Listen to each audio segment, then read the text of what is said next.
It's awesome to welcome once again to the Aotearoa Rugby podcast, Du'Plessis Kirifi, back from Australia. Mate, you feeling all right? You flew in Saturday, did you?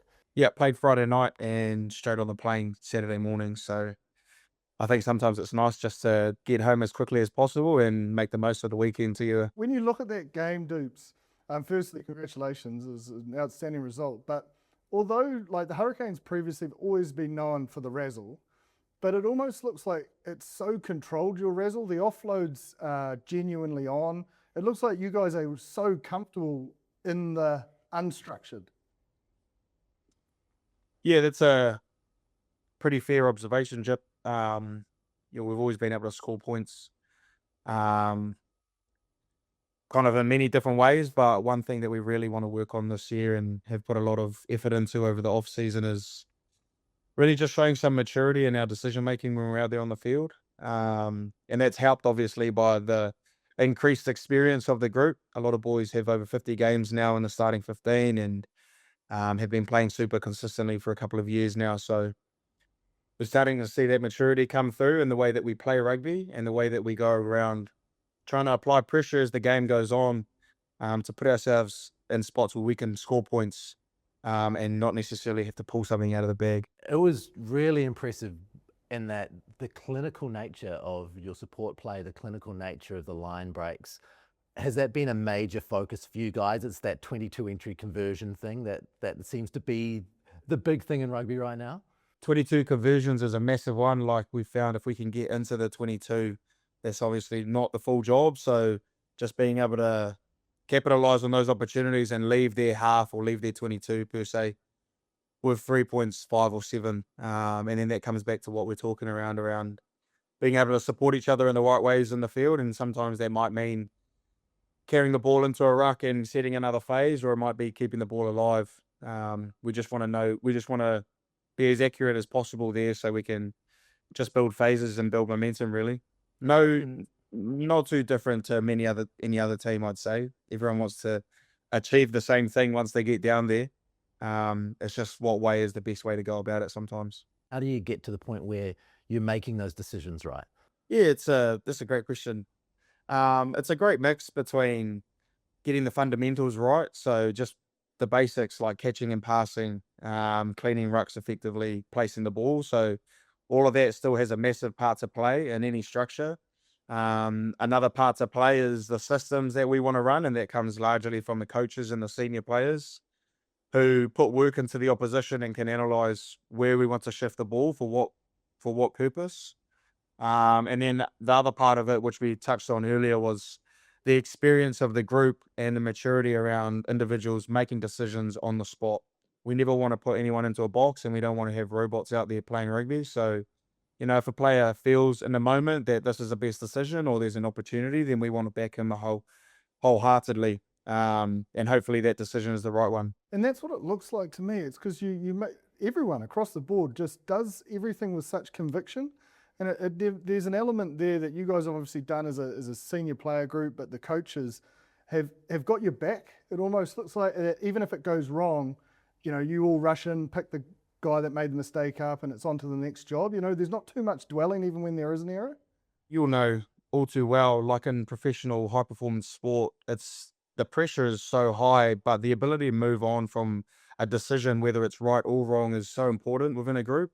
And I love that word that you just said, Jip, conviction. It's a big part of what we've worked on in the off season and the preseason was just having conviction. And if all of us can be convicted to do the same thing or trying to achieve the same goal through the same ways, then we're going to go a long way in the right direction. But yeah, it's just having conviction and then being able to support one another, which is largely to do with trust and the relationships we've built. You talk about support. Now, obviously devastating news for Brett Cameron, but let's touch on Harkin for a second. You've seen him grow and mature through the Wellington NPC, but how much is that support allowing him to just focus on himself when he's got Jordie Barrett and Cam Roigard inside him, he's got Billy Proctor, you've got Morby now at the back.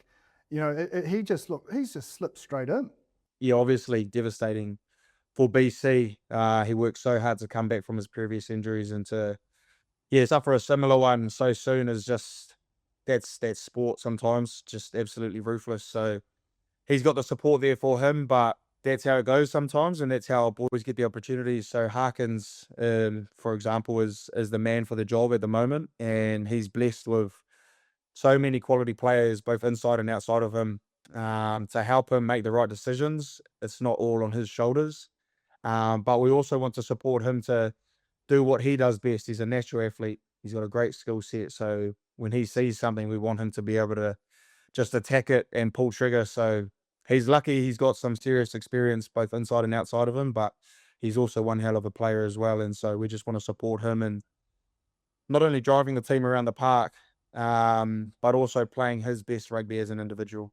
Let's talk about the player outside him, Jordie Barrett. You know, obviously you spent some time with him in the All Blacks after he came back from Leinster, but has he brought a lot of information from Leinster into what you guys are doing now? But he's just such a smart player. Yeah, he's all right. Having him back's been phenomenal. He's got so much knowledge on the game and experience at all sorts of levels all over the world, obviously. So I think he's come in and just picked the moments here and there to bring something new or add an idea or a different perspective on something. He hasn't tried to do too much, but yeah, he's doing the right, really. Whenever he talks, everyone listens. And we're extremely grateful to have his wealth of knowledge back in the environment. But yeah, I think it's just half of the job for him is just his presence within the group. It's very calming, it's very reassuring, and I think it's always cool seeing the young boys see someone like Jordie Barrett walk in and the eyes glow. The eyes lighten up. So the impact that he has on all of us is still immense. He looks like he's getting quite a few of the crew into golf.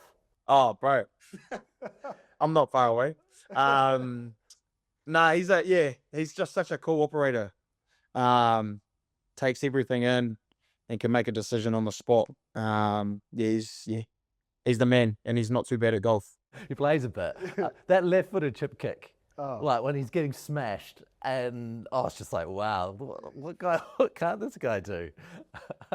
The other person that really stood out on the weekend was your left and right winger, Asafo Aumua.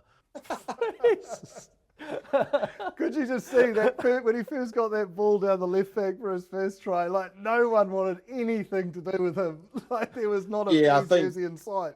Yeah, it was just nice to see the big man in open space again.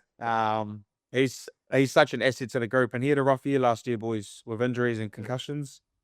So to see him consistently out there on the field, and he's earned the right. Like he really put some work in over the summer to get his body and his mind to where it needed to be, and I'm just stoked to see him playing consistent rugby, and hopefully that can continue as the year goes on, because he's an asset to the group, and he obviously offers a lot both on and off the field. But yeah, he might have to. Yeah, if we drop a couple of wingers late in the piece, he can potentially put his hand up to run up and down the track. Look out of place. No, he didn't skip leg day during the off season, eh? Oh no, he didn't. I think he's trying to catch up to me, boys. I was going to say, you're a big squatter yourself. Who squats more? There's a couple in the team, and I'd hope so, to be fair. Pasi Tossi, Xavier Numia, Pody Rakute Stones. Oh, yeah. There's a young prop, Joseph Gavigan. They're all around the 300 kg mark. So there's no way I'm going to ever try and compete with that. I'm happy with my squat, and I'm actually glad the big boys can squat more. I've seen your depth too. You don't shy away from a deep squat. Hey, yo. Anyway, we'll talk about something more close to your heart, I suppose, is defence. I don't know who the player was from the Tars from the weekend, but he decided to run it straight at you and Pussy from the backfield, and he got absolutely stopped dead in his track. 87%, dominated the breakdown, 6 breakdown turnovers. But I think also you talk about your guys' conversion rate. You know, the Tars entered you 22 9 times, only got 3 tries or 3 scoring plays. How big is that? You know, like, because it is good to look at the offloads, but we all know defence wins championships and when games are tight. That side of your game has grown as well. Yeah, and it's had to. I think we acknowledged earlier that we've always been able to score points. We've got a phenomenal defence coach in Corey Jane. And that's been a massive part of our game. We see it as the foundation for everything. So when games are tight, defense is going to pull us out of those tight moments and put us in the right areas of the park. And we saw that on the weekend. The Tars are a much more physical team than they have been the last couple of years. And so that first 20, 25 minutes where it was kind of tit for tat, we found that our defense was really the marker that kind of put us in the right parts of the field and saved us. I gave away a couple of penalties in our 22, which doesn't help. But it was our defense and our physicality that kind of laid the platform for us to go out in the second half and score points. So yeah, it's with a lot of pride, I guess, that we acknowledge the defense side of things and the work that we've done over the off season. By no means has it been perfect or the finished product. But after 3 games, we're pretty happy with where it's at. We can just keep trying to grow it as the season goes on. A lot of emails coming around referee management, and you talk about those Yep. penalties. And how do you plan that? Do you plan that, or is it a little bit more off the cuff, or do you look and do a deep dive into each ref? Yeah, each ref has their tendencies, as do we all as players. And you do a little bit of work. I think, fortunately enough, myself, Jordie, and the other leaders in the group have been playing for a long time in New Zealand now, so have, I'm not sure if rapport is the right word, but have worked with each ref closely throughout our careers. So there's definitely a little bit of a relationship there. And yeah, you just want to just come across as neutrally and respectful as possible, and in a sense look after the ref, make their job as easy as possible for them. And then you just got to pick the right moments to talk. Like as a captain, sometimes there's moments when you can talk to them. You might even ask a question that you just know is such a stupid question, but it gives your team 20, 30 seconds to just take a breath. There's all sorts of ways to go about it, but at the end of the day, you don't want to get on their bad side, and you just want to make the game as easily as possible to be managed by them, so that they're not worrying about all sorts of other things. How much you see Yaku Piper in South Africa in the coaching group? Is it Ben O'Keefe? Does he still have you guys, the Hurricanes? No, Ben's not with us anymore. He was extremely helpful over the last couple of seasons. We've got Marcus now, who's just been phenomenal. He's just keen as he's the man.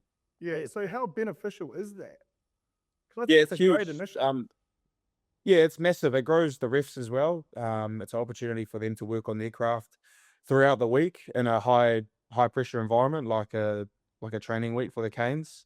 It's just massive, from all the way from the little laws and intricacies at ruck time. He can stand in and just slow things down for us and explain what a ref might be looking for in a certain situation. We can go to him with deeper questions around philosophy or how a ref tries to manage a game from minute 1 to minute 80.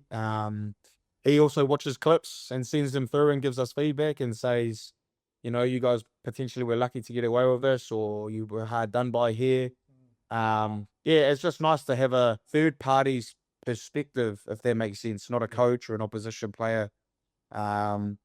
It's almost like an independent. it's just a completely external source of feedback, but it's also one that we've really valued, obviously coming from a professional referee's point of view. Because you had Ben in Fiji, didn't you? So a guy who'd been in your camp for a long time but isn't anymore. Was it pretty funny to play with him? It was awesome to have him for 2 years. You build a bit of a relationship there. I obviously wasn't playing, but I think the boys enjoyed being ref by him. I'm not sure they enjoyed the result or the field, but it was nice to see Ben again after having not seen him for a bit.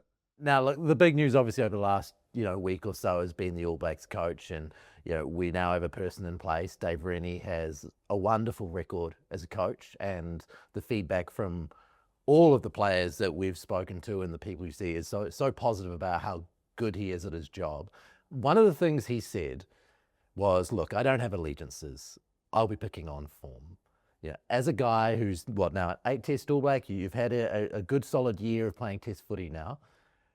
How does that make you feel about how you go about your business? It's pretty cool to see the excitement and the support behind Renz already.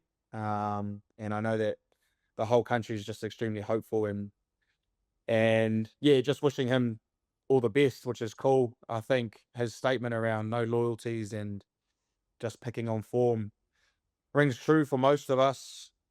Like I've said to a few people, I'm not sure if it really mattered who ended up getting the job from a player's perspective right now. The most important thing for all of us, well, I'll just speak for myself. Most important thing for myself is just to play good footy for the Hurricanes week in, week out. And no matter who ended up with the job for the All Blacks, I don't think that would have changed. I still have to earn the right every week. And that starts with, getting my weeks right for the Hurricanes and playing consistent, reliable footy. So the challenge doesn't really change. For myself, I just need to play well and put myself in the best position I can to be picked by whoever it was that's become the All Black coach. It's obviously Dave Rennie now. So the goal or the challenge, or I guess how I go about my weeks, doesn't really change if I want to be an All Black. You just want to play the best possible rugby all the time. You're a people person first before you sort of speak to anyone in terms of their occupation, whether it's dealing with ourselves or other teammates. And I think what it looks like and what everyone's saying is that's what David Rennie is. He really puts the person first, and the rugby comes after. I've had very little experience with Wrens. When I was in Waikato studying and playing in the academy there, trained a couple of times with the Chiefs in the summer, and he was still the head coach. And that's what I took from my experiences with him, was he's big on culture and the environment, and that's obviously the people. It's a phrase that rings true in all areas of life. Could be corporate, school, wherever. You take care of the people within your environment, and the people will then take care of your environment in return. And I think that's definitely true in rugby. Like, you're dealing with people's lives. I mean, it's the same everywhere, but rugby's it's a different beast in terms of managing humans and men, and a large group at that. So from what I've heard in my limited experience with him, that's the way that he likes to operate, which I think is a good way to be. Makes for an exciting year, mate. It does. It's always an exciting year, boys. Awesome. Love your attitude. Yeah, well, thank you very much, mate. I hope it goes really well against the Force, and we'll Thank you, catch gents. soon.